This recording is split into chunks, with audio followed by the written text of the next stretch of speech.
Yeah, hello. Hello. Yeah, the topic I'm particularly interested in discussing is atheism.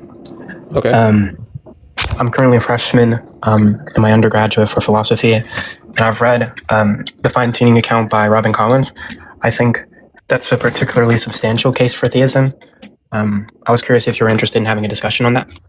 Possibly. Is that the only topic you're interested in, or is there anything else?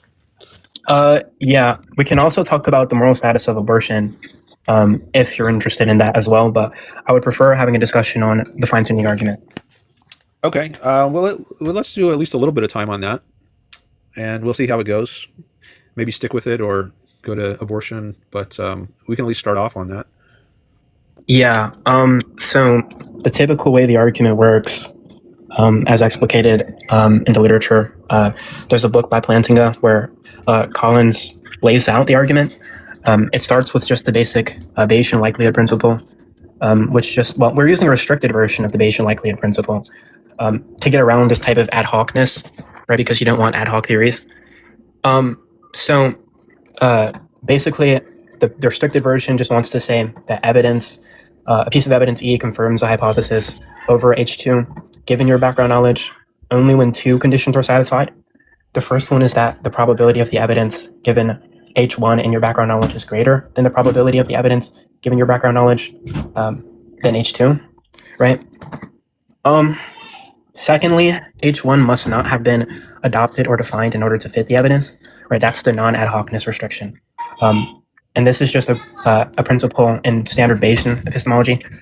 And then the second premise of the argument is just that the probability of fine-tuning for discoverability is greater than, given theism in your background knowledge is greater than the probability of fine-tuning for discoverability on naturalism and your background knowledge. So then the evidence is going to confirm theism as opposed to naturalism.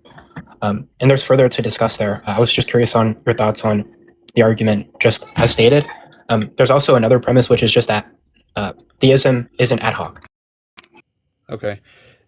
I just noticed in the chat, Just Tombo asks if he can add him in as a side guest. He says he's also interested in that topic. I don't know if you have a preference on whether somebody else joins in here. If you want to just do one-on-one, we can do that. If you're I'm more interested in a one-on-one discussion. Particularly, I just want to know if you have any critiques to the argument as levied.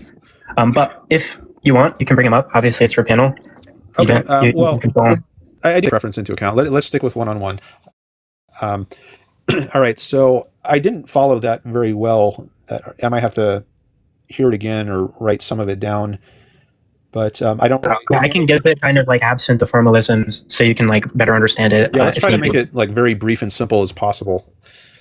Yeah. So the first premise is the Bayesian likelihood principle, which, absent the formalism, just says that if you make an observation and the observation is more expected under one theory as opposed to the contrastive theory, and the theory that it's more expected under isn't ad hoc, then that observation is going to confirm theory 1 over theory 2.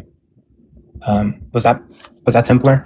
Not enough. It's still, there's a lot packed in there, and I'm not really familiar with Bayesian epistemology. I've read or learned a little about it years ago, but it wasn't much of a focus of mine. So I'm not very fluent with the terminology involved. Yeah, I can kind of give you like an intuition pump to further explicate the concept. So, okay. Like, let's imagine you walk outside and you see a puddle on the ground, and there are two kind of theories you can go under. The first one is that it rained. The second one is that it didn't, right? The puddle is more expected if it rained. So then that's going to confirm that it rained, or at least give reason to assume that it rained, as opposed to the contrastive claim, which is that it didn't rain. And that's just like an example of this principle in practice. Maybe you can understand it that way. Like, we're looking at what's expected from a view, and given that we make the observation and it's not as expected under another view, then it serves as evidence. Okay. I got that decently well, I guess. Okay. So that's the first premise? Yeah. Okay. And then the second premise is just that the fine-tuning claim is more expected under theism than naturalism. What's the fine-tuning claim? Yeah, so out of all the ways the universe could be, in terms of its physical constraints, like you can look at the cosmological constants of physics. Out of all the ways the universe could be, there's a very narrow range which is able to permit life. We can go further into the definition of life if need be, and then that our universe falls within the narrow range. Okay. And we're just saying that claim is more expected under theism than naturalism.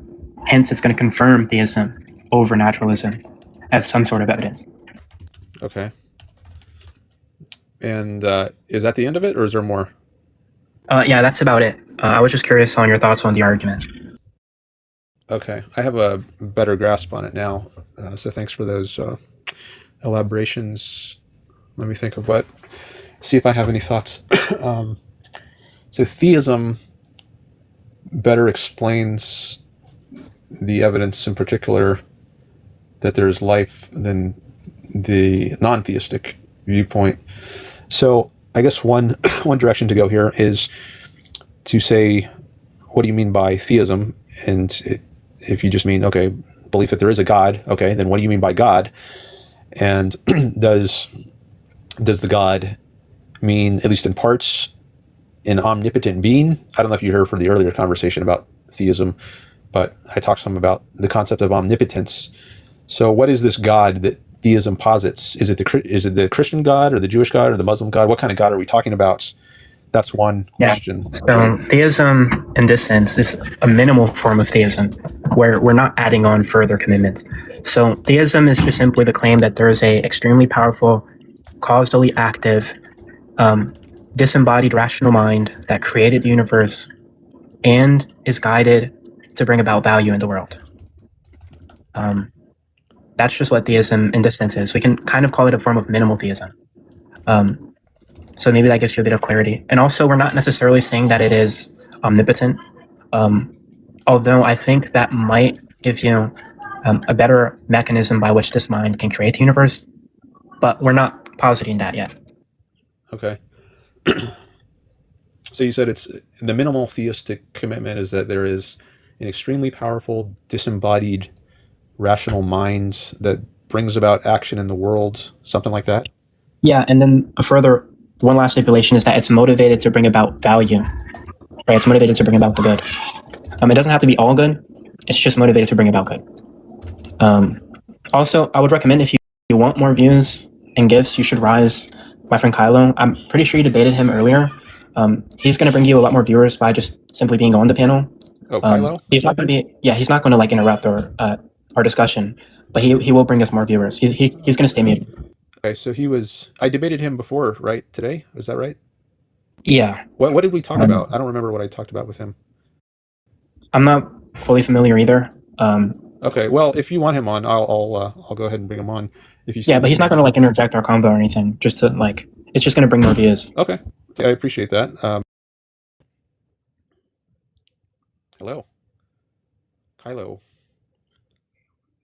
Okay, can you just remind me what we talked about before?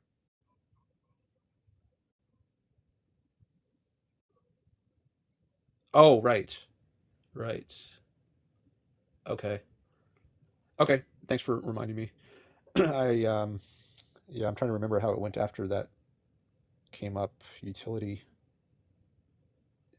Yeah.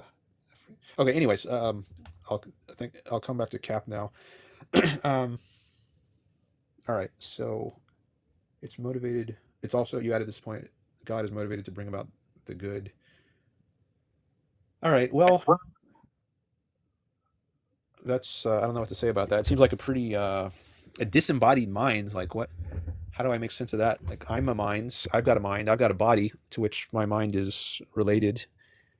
Can I imagine a disembodied mind? Is it logically possible? There's that term. I don't know if that came up in the discussion with Kylo, but that's one thing. Yeah. I guess I would just appeal to my fellow mind view, of course. I take a philosophy of mind view called substance dualism, which is just the view that the mind is non-physical. It's this type of container for mental states where the mental states are also non-physical. I think this account is good for several reasons. One of the reasons is just that I think if the mind were physical, what you would expect is for there to be sort of this positive advancement in epistemic access to the mental states and the nature of the mental states over time, um, with this type of understanding that they're physical, especially given how modern science has evolved. Whereas that's not fully what we see. So it just seems like that is going to give us reason to reject the type of physicalist theories where the mind is this type of thing which is physical. It's not going to be the type of thing which is possible to even be disembodied. But on the logical possibility point, it just seems prima facie, like straight up, that there is no contradiction in there being a disembodied mind. So then it just seems like it's trivial that it's possible. Or like I think even physicalists, well, it depends on the type of physicalist you are. If you're like a type B, it seems like you might think that there is this type of epistemic gap where you can say it's logically possible given our background knowledge. But yeah, I'm gonna let you get a turn to speak now. Okay. I just noticed that who was the other person who I was going to debate next? I don't see him in the chat anymore. Oh, see, he told me, maybe, I don't know if he's going to come back. I asked him if he had to leave soon, and he said no. So maybe he'll come back. Anyways, I hope he comes back. Okay, but let's see. So substance dualism. Now, there's different types of substance dualism. I think one type is where to be a substance is to be something that it can exist on its own, apart from other things, like a basketball. You might say is a substance, but the orangeness of the basketball is not a substance. It's an attribute of a substance. So if you have a substance view of the mind, that means the mind can exist on its own, apart from other things. So that doesn't seem right to me based on experience. Like, where do I have evidence that a mind can exist on its own apart from a body? Now, maybe you would bring in the notion of logical possibility here and say, well, and you said you think it is logically possible. I question that notion of logical possibility, whether it makes sense. Sorry, hold on a second. Just got to get a cough drop here.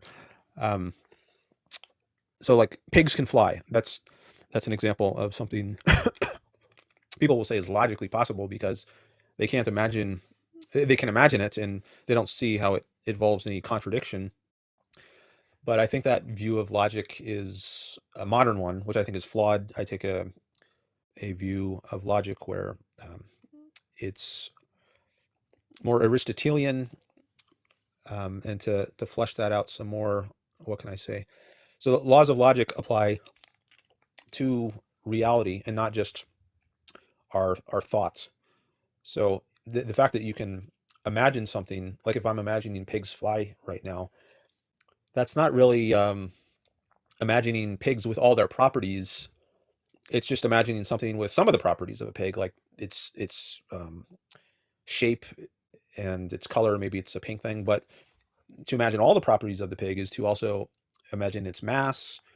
And to imagine a pig fly is, you would also have to take into account the laws of gravity. That's part of reality. And you're just ignoring a lot of that when you're imagining a pig, which I'll put in quotes, flying. It's not really a pig. The pig, if you include all its properties, all its characteristics, not just some superficial ones like its shape, then it can't really do the thing that you're imagining. So the logical possibility, so-called, doesn't count for much. And it's not really logical if you think logic is meant to apply to reality. Pigs can't fly, given their nature, given all their properties. It's to say that it's logically possible is to confuse Walt Disney with metaphysics. That's a line I got from Leonard Peikoff. He's an objectivist philosopher. He was a student of Ayn Rand's, and he wrote an article about logical possibility, among other things. So if you have a view of logic where it is meant to apply to reality and not just imagination, then it's not logically possible for a pig to fly. But Yeah. let me not go on for too long. Let me bring you in here, see what you want to say. So I think you're committing a category error insofar as modal logic, because logical possibility in the literature just is the idea that there's no violation of the axioms and syntax relevant towards logic. And I think the modality you're specifically in reference towards is the metaphysical modality, which is very distinct from the logical modality, right? If we look at just the standard literature, logical possibility is the account that I'm talking about. Whereas what you're talking about seems to be the metaphysical modality, where you want to say, given the constraints of our reality, these type of metaphysical principles, is there a contradiction, right? And that's very different than, is there a contradiction simpliciter? So that is a category error. But not only that, but you saying that the logical possibility doesn't account for much, and I don't understand why you would even put it in question. And I did respond to that. I did respond to this idea of saying, well, I'm appealing to just the basic idea that it seems prima facie that there is no contradiction. So then if we run like a truth table, the proposition doesn't seem like it has any violation of the axioms. So it would be logically possible. But insofar as the metaphysical possibility point, I already addressed this when I appealed to substance dualism, because substance dualism just would entail that it's metaphysically possible. And I'm pretty sure I gave some evidence for that. I talked about how if substance dualism were false, what you would expect is a lack of this type of positive epistemic access towards the nature of what physical states cause the mental states, and the nature of the mental states. Like if physicalism were to released, you would expect that, where that seems like what you're appealing to, physicalism. No, just I in the don't sense. agree with physicalism. Okay, so do you think the mind is going to be the type of thing which is, do you think the mind is non-physical? Yeah, I think that's plausibly true, but I don't think of it as a substance. I think property dualism is. I'm more sympathetic to property dualism than substance dualism. Okay, and what's property dualism saying exactly? Well, it's saying the mind is not a substance for one thing. It can't exist on its own. There's different forms, I suppose, of property dualism. Like but I think the form I find plausible is emergent property dualism. So that the brain, or more generally the body, gives rise to mental properties, but I don't think those properties are reducible to physical properties. Hence, dualism. They're two separate types of properties, but that doesn't mean that the mental properties are free floating. They couldn't exist on their own apart from the physical. They do need the physical to give rise to them, but they're not the same as the physical properties. Yeah, so do you think, because it seems like you were kind of skeptical of the claim, that this thing is metaphysically possible. Do you think that within all of the principles governing reality, if we accept those, at least the ones that we have access toward, do you think that there would be this type of contradiction entailed if we were to say that a mind can be disembodied and act? Would there be a contradiction entailed? If we accept all the metaphysical principles, at least the ones that we have knowledge of or we're committed to, because the metaphysical modality is relative towards the agent, right? So something that I might take as metaphysically impossible might be something that you take as something which isn't, right? And that just has to do with your background commitments on what governs reality. Okay. Well, I'm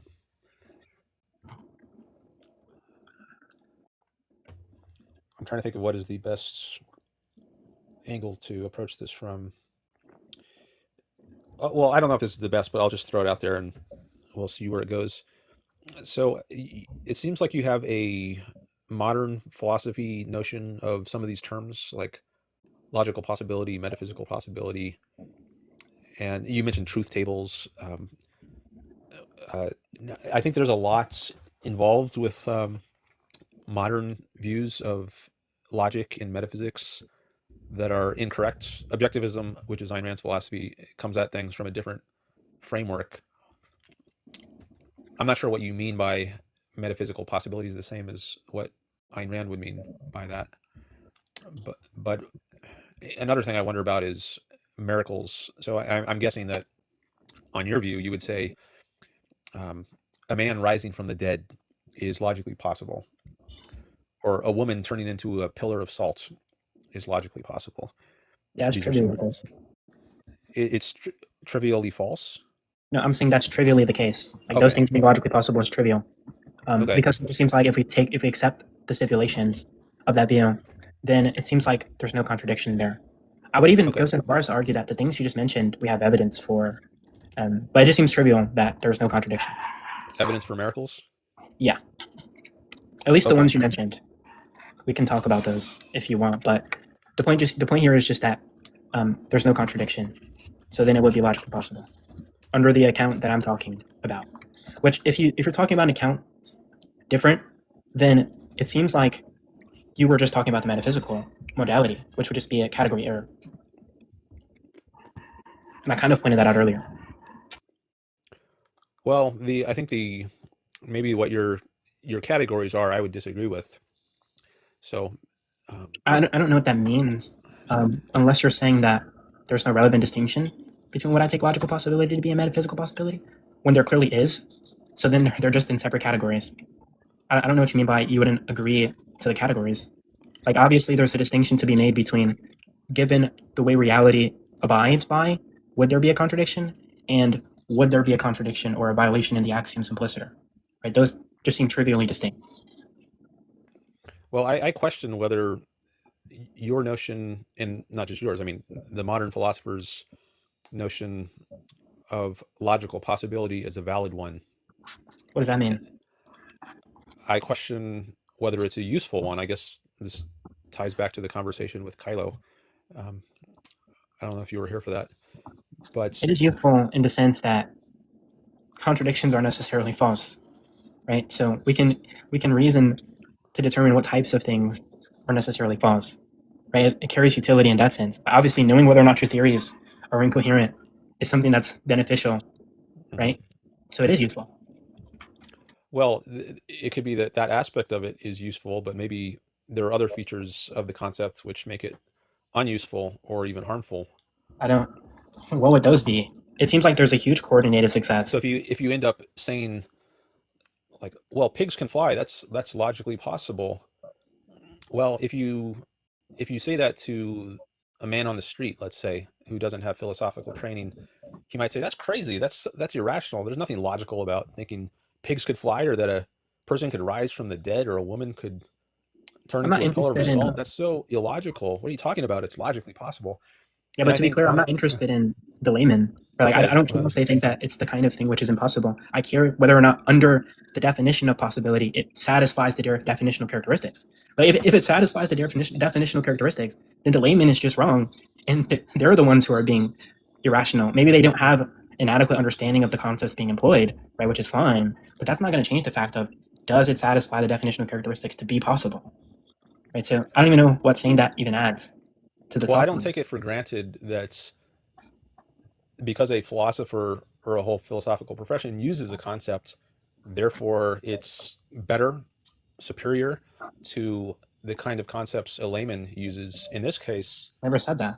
um, okay, well, let me just finish the thought. In this case, I think the layman likely has a better understanding of logic than the philosophical profession does. Well, that's likely. No, that's not likely at all. If we look at the modern analytic philosophy space, it seems like the philosophers who do the analytic work, it seems like it's more expected that they would have better knowledge of the actual analytic concepts. I don't. What do you think the layman? You think it's more expected that the layman would have a better understanding of the analytical concepts than the analytic philosophers? That's the claim you just made, to be clear, because the likelihood just is whether or not it's expected. I just want to be clear if you want to commit yourself to that. I'm saying the layman's understanding of logic, I think, is revealed as better than when he says it's illogical to think that pigs could fly. I think that's a better understanding of logic than the modern philosopher who says it's logically possible that pigs could fly. There might be other aspects in which the modern analytic philosopher has a stronger command of the rules of logic, the rules of inference. But I think there's some kind of basic point that's not being grasped by the modern philosopher, which is the Aristotelian view of logic, which is that logic applies to reality. It's not just about some arbitrary set of inference rules and axioms that we come up with. But you Laws can of be a logic are logical realist. ontological. Yeah, it seems like what you're talking about are called the laws of thought, where you can be a logical realist and affirm everything that I'm saying. Or like whether or not logic has this type of independent ontic status and acts on reality doesn't affect anything I'm saying at all, right? Like the layman having that concept is irrelevant to what the actual logic is doing. And I'm specifically talking about what the actual logic is doing. Where like if these are the kind of things which are satisfied, right? Like most classical logicians, I don't know if most classical logicians are logical realists, but I think that might be a claim worth looking into. But it seems like you can just accept logical realism in the sense that logic operates on reality in this type of way you're talking about, in the metaphysically weighty sense, and accept that there are certain definitional characteristics of what logic does that would need to be satisfied to determine if something is logical, which I just said. But I further want to ask you, like, do you seriously think that when the layman has these concepts, they're employing them in better ways than the people who are properly acquainted with the concepts, in the sense that they're able to do this type of precise technical work using the concepts? Because that just seems like Yeah. In some way, I think laymen are better connected to reality than philosophy professors in their ivory tower. I think it's called ivory tower to kind of suggest they're removed from concrete reality, and I think that signals a defect. I think there's a big gulf between the ivory tower of academia and the layman, and I think there's a problem with that. I think there's many wider issues that are relevant here, but I think a big problem that we have now is that the academicians, they are off in their world of floating abstractions, and I don't think they can do a very good job of showing how they apply to concrete reality. And I think many of the problems in the world trace back to bad philosophic ideas. This is one of the major themes of Ayn Rand's work. There's a gulf between the intellectuals and the non-intellectuals, and we would have a much healthier culture. Actually, Ayn Rand's student Leonard Peikoff, who wrote his dissertation on the ontological status of the law of identity, which is on this topic about whether the classical Aristotelian view of logic is right or the modern view. I think it's something along these lines. Anyways, he wrote a book called The Ominous Parallels, in which he argues that the Nazis are ultimately a product of Kantian philosophy. And it goes back even further to, like, I think he discusses Plato as well. But these horrible, atrocious events in culture, these very bad concrete events like the Holocaust, are ultimately a product of bad philosophy, of philosophers whose ideas are not connected to reality. Like Kant had this idea of a noumenal world and a phenomenal world, and we're cut off from the noumenal world. We don't have access to true reality. He was a super skeptic, and I think that's a very unhealthy kind of philosophy, not good for life and happiness, and has disastrous effects. Whereas I think Ayn Rand was pulling away from that. I think Kant was like her arch nemesis. She informally called her philosophy a philosophy for living on Earth. I think a lot of people have the idea of philosophy as it's just this abstruse word salad talk that it's like a parlor game, and professors, they write for themselves, and they don't have much to offer the layman. And I think that's true, but that's not true of philosophy as such. It's because of the kind of philosophy that they do. I think Ayn Rand has much more to offer the layman in anyone. But anyways, let me pause there and see if you want to say anything. Yeah, so it seems like within the analytic tradition, because I want to be very clear at the point of discussion, which is just, does the layman have a better understanding of logic than within the analytic tradition? The point I'm trying to drill in here is just that within the analytic tradition, there's a relatively well-articulated and disciplined account of what constitutes logic, one that's obviously specified in these type of formal validity, inferential structures, consequent relations, and normatively governed patterns of reasoning, right? And these have determinate conditions, definitional characteristics of application for the concept, right? Independently of the layman's ordinary deployment. So a consequence from that is that whether or not it's the case that the layman has an explicit or a reflective grasp of the concept, that's largely besides the point, right? Because I don't think that the understanding of a concept or the extension of a concept, like its definitional characteristics, is determined by the epistemic accessibility of the defining characteristics of ordinary speakers, right? So the point here is just that when I appeal to these type of analytic understandings, right, I'm specifically appealing to this theoretically disciplined account of what constitutes logic, right? It seems like if some object or some theory instantiates the features articulated by our best analytic accounts of logic, then it falls within the concept's extension, regardless of whether or not the layman would recognize or even classify it as such, right? So I think that regardless of the layman's understanding of what they take logic to be, we have these type of reasons, we have this type of understanding to appeal to the analytic tradition. And furthermore, there are theoretical virtues that appealing to the analytic tradition satisfies. The first one is that you have what's called, how do I say this? How do I say this? There's a lot of ideological parsimony, just given the characteristic that Hume brought to the table in regards to the layman. It seems like there's way, like the analytic understanding is way more ideologically parsimonious in the sense that you're not invoking these type of metaphysically weighty understandings of logic, whereas you can kind of deflate that when you appeal to the analytic tradition, at least just in your concepts, your conceptual scheme. But I think that's just going to like prove that what you're saying here is something that we have reason not to accept. I don't really care too much about the folk intuitions over the theoretically refined criterion. Right? Your understanding is very weighty. Like even the way you talked about the logical possibility earlier was very weighty. Right? You're committed to logic being these type of metaphysical principles fundamental.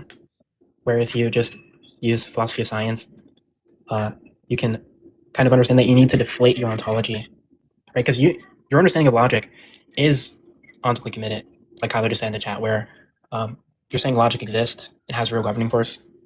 I wouldn't be too quick to grant that. There are analytic understandings of logic where that's not true.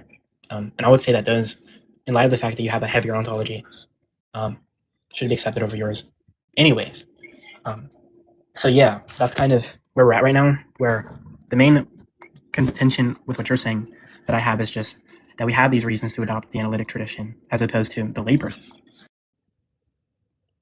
Okay. Well, I think the analytic tradition is very flawed, and I guess maybe to explain that, we would have to talk about some of the historical philosophers that are behind it. Maybe thinkers like Hume and Kant, and discuss their views. But I think I do see those philosophers as departing from an Aristotelian view, uh, and I think that's the view that I think is governing the layman's view of logic when the layman says it's illogical to say the pigs could fly. But I think that's I agree with Aristotle's view. So it's if I want to be more philosophic about indicating my alignment, it's not that I align with the layman. It's I think I align with Aristotle philosophically, but I think Aristotle's view influences the layman in this, at least in this case, and for the better, I think. And I think it's the analytic tradition that gets away from it's I guess more Platonic, and it's being cut off from reality. For Plato, there's this other world of forms, and the good is to get in touch with the other world and escape this evil material world. But I think the analytic tradition, which is, it goes back, I guess it's often said to start with like Frege and Russell in the late 19th century. I think that strand of philosophy is otherworldly, in at least relative to like an Aristotelian view, and I think that's bad. So Mary muted you. Yeah, that's fine. You can be muted. So I I don't didn't see what was going on in the chat, so I don't know. Yeah, that's fine. So I don't understand why you kind of repeated the claim on the table. Which Why what? Yeah, why you repeated the claim on the table? Well, That let me write it down so I don't lose track. What is the claim? Yeah, just that we have just that the analytic tradition, concept of logic, we have reason to reject that in favor of this more metaphysically weighty understanding of logic, or at least a view that aligns more with the layman. Okay, so I And repeated that. yeah, and I don't know why you repeated it in spite of the fact I gave you reasons to reject that. Like it just seems reject that. Like it just seems like a metaphysically weighted understanding of logic is the type of thing we have reason not. Parsimony, if you don't understand it that much, talks about the amount of conjunction in your hypothesis. Yeah, I don't think equal. parsimony is the only thing that matters. Like we could be very parsimonious and be metaphysical nihilists and say, well, nothing exists. That's parsimonious. Okay, yeah, but it conflicts with all our evidence. So I think the metaphysically relevant notion of logic, the ontological sense of logic, is rights. And it doesn't matter, you know.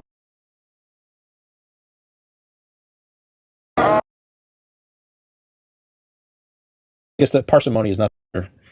Yeah, but the point is just that all else being equal, if you have equal explanatory power in a domain, parsimony is gonna, like if your theory is more parsimonious, it's trivially gonna be more probable, right? All else being equal in the domain. And the point is just that in the domain of kind of explaining reality, it seems like the explanatory value, the explanatory power is equal if you take the conceptualist understanding of logic and the kind of ontologically weighty understanding of logic, right? So then you want to look at, well, which one's more parsimonious? Obviously, the conceptualist one is, and yeah. But I don't want to make the convo too long. I think this was a very good discussion because it allowed me to kind of debate in a way that I haven't been debating before. I'm down to end the talk here. I might come back next time you're live with further thoughts, but I'm down to end the talk here. Okay. Well, I appreciate your call. I'll just say on the last points about parsimony. So I guess I don't see, I'll call it classical logic or the Aristotelian view of logic or the ontological or metaphysical view of logic as equally explanatory as the modern view of logic, the analytic view of logic. I think the Aristotelian approach is superior.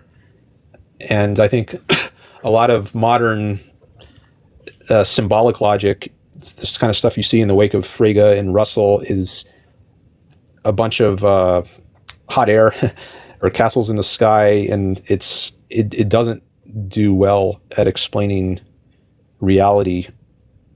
But to fully flesh that out and justify that, we might need to have a longer conversation. But I just wanted to throw that out. So I might agree with you that all things being equal, go for the more parsimonious explanation, but I don't think all things are equal in this case. Yeah, there's definitely further to be said on that point, but I don't want to drag us out too long. Okay. There probably is people waiting their requests, so I do want to say that this was a very respectful convo. I appreciate it.